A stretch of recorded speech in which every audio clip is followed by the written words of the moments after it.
Ray, how special is this core group of guys? You've been together 5 years now. Well, I think if you look at the banners around the arena, and you see back-to-back years of championships, and having one in '08, and then 3 years in between, we hadn't won a championship. That signifies how much harder we've had to work and how much more special it would be to win this year, because we won 5 Atlantic division championships in a row, and to be able to still be consistent, be significant in the landscape of the NBA. Everybody else has changed who they are, from the Western Conference to Eastern Conference, but we've stayed consistent with who we are, and we've still managed to continue to win. Rajon, you've already got one title. How much do you want to win another one with these guys? You're going to have a lot of chances to win titles later on in your career, but how about winning another one with this core? It'll mean everything. To mimic what these guys said, not a lot of young point guards get an opportunity to play with these type of caliber guys and to contend for a title each year. So to get 2 under my belt at a young age would mean a lot. Rajon, you've basically grown up as a player with Kevin, Paul, and Ray. You ever feel spoiled that you get to play with these guys every night? Well, me personally, I don't realize until they're sitting out a game. You know what each guy and what they're worth. Each guy brings something different to the table. I tell them each all that I don't take their absence for granted. And right now, I want to cherish the moments I'm playing with these guys, and they made me a much better player. Between the lockout, injuries, the situations, Paul, with Chris and Jeff, how difficult has this season been for you guys? Well, I think this group is definitely special. I mean, this is a group that is never going to quit. I mean, you look at all the circumstances with the shortened season, the number of injuries, all the adversity that we've been through with the losing streak, the trade rumors, and everything. And then some way, somehow, us being too old, some way, somehow, we continue to overcome all those adversities and sit where we are today with another opportunity and position to win a championship. There's nothing more special than a group that you've been in a lot of battles with, a lot of wars with, when all the naysayers are talking about you. When inside that locker room, we understand what we got and we know what we're capable of. And it was a slow start, all the things happened, but we believe they happened for a reason, and that's why we are where we are right now.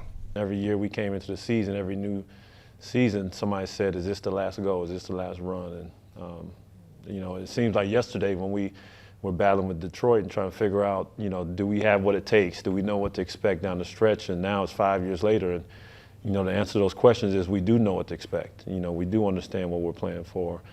So, regardless of what people say, we're the ones that give them any information and any material to go back and write whatever they need to write in the paper. So we've always stayed and kept it where we needed to keep it, and that's between those lines on the floor and in the locker rooms.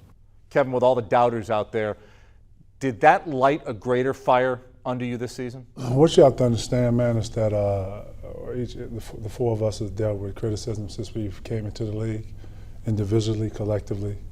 It's no different, A lot of naysayers are opinionated, and that's how we view it, or that's pretty much what it is. It's someone's opinion. When you know the game of basketball, there's a flow, there's rhythm, there's chemistry involved. You start off with a limited training camp, limited days, limited everything. You can't expect something to be or the finished product to look like it's polished. Like P and Ray said earlier, man, we went through some rocky times. But it builds character, it builds second skin. This league is about what you can take and what you can give back. I think we took a lot of the lumps early. I think a lot of what you see in our league now is these teams starting to go through some type of adversity right at playoff time or right now at the later part of the year. And I can say that what we went through early actually has created what you see now. We haven't had a lot of practice time, but when we come in, we're a focused group. We know what we're trying to get accomplished in shoot-arounds. Doc has a kind of like a pattern to where he gives us days of rest, and then we know what to expect the next game. This is a core group. Can't just do that with any other group. And without the core, man, you don't have a lot. So, I've been fortunate to just be a part of this. So, who cares what naysayers say? Rajon, you had a special team in '08. Obviously, you won the championship. But this core group has gone through so much this year. What's it been like battling through everything? I think the core group of guys have stayed positive throughout the year. Earlier, guys were talking about trade rumors. We weren't going to finish Route 2-0, but we still believed.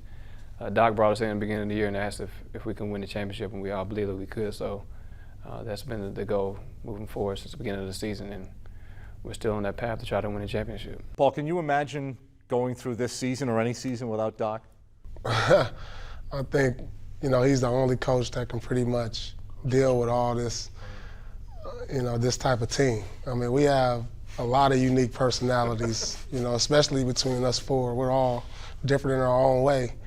And then you add on the other personality, a group of guys, and I think only a guy who's played in the league can understand this group.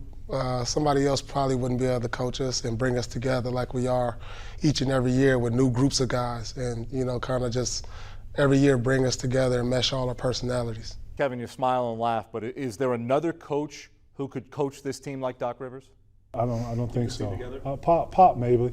The things I hear about Pop down in San Antonio, he's probably the closest that we hear about, but no. Doc is a different breed. He's dealing with different breeds of guys. Like you say, the four of us are very different, but alike in a lot of ways.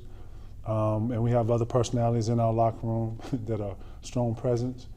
And when you know Doc and you know what he's made up of, you will have to have that type of presence about yourself to be a coach, to coach a group like this. I wouldn't say this is it's an easy group to coach, but it's a special group. So that's why I laugh. There were plenty of rumors all season long, especially at trade deadline. But Ray, can you imagine you or anybody else being somewhere else at this point? I look back at my time on other teams, and it seems like so far ago, so long ago. And 5 years being here is, it seemed like it happened so fast because we played so much basketball and we won a lot of games. You look at trade deadlines. You think about guys that potentially could have ended up here and where we potentially could have ended up, and it never seems to work in my mind. And obviously the reason we're still sitting here because we're the guys that work. We're the guys that make this team go. We're the guys that make everybody better and make this organization look good, as well as we benefit from the organization. So you just don't make a deal. You don't do something just because you think you need to do it. This team can win games. These guys can win games, and we won a lot of them. And I think the organization knew that, and we know it as the four of us. Rajan, tell me about playing in the playoffs at the Garden. That's the only place I played, but I think it's like no other.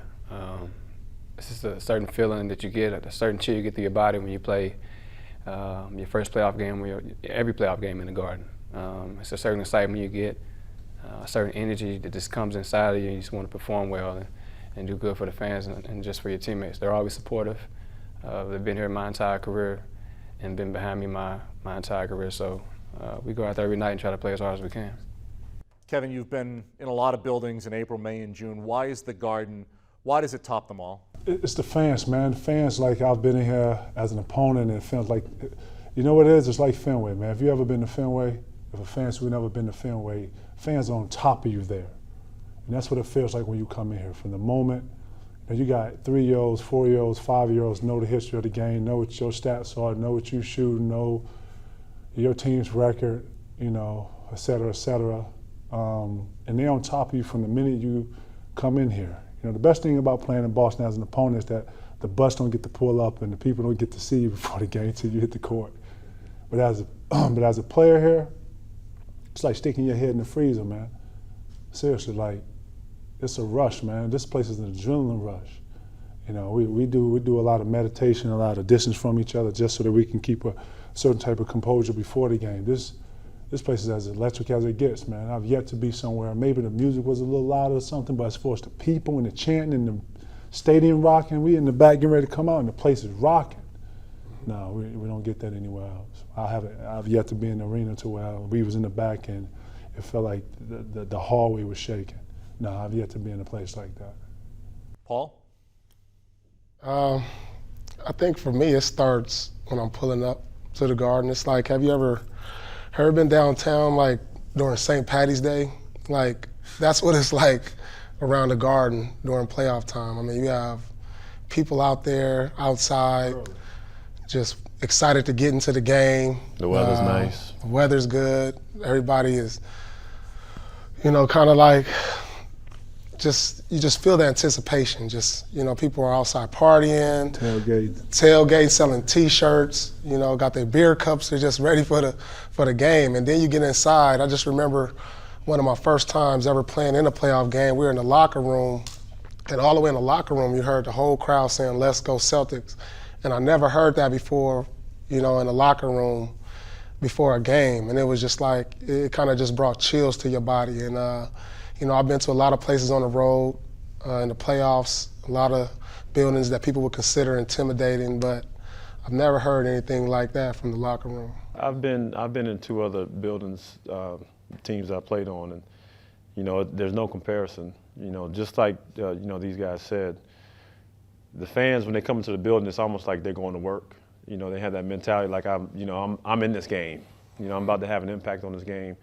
And then if you look around every other building in the league, like here we don't need MC, we don't need a DJ, we don't need a house band, because the fans do it. You know, they bring everything to the fold, and you know, it can be scary. You know, we get that adrenaline rush, but for other players it can be scary, and they almost feel like, wow, we get ourselves into some trouble here.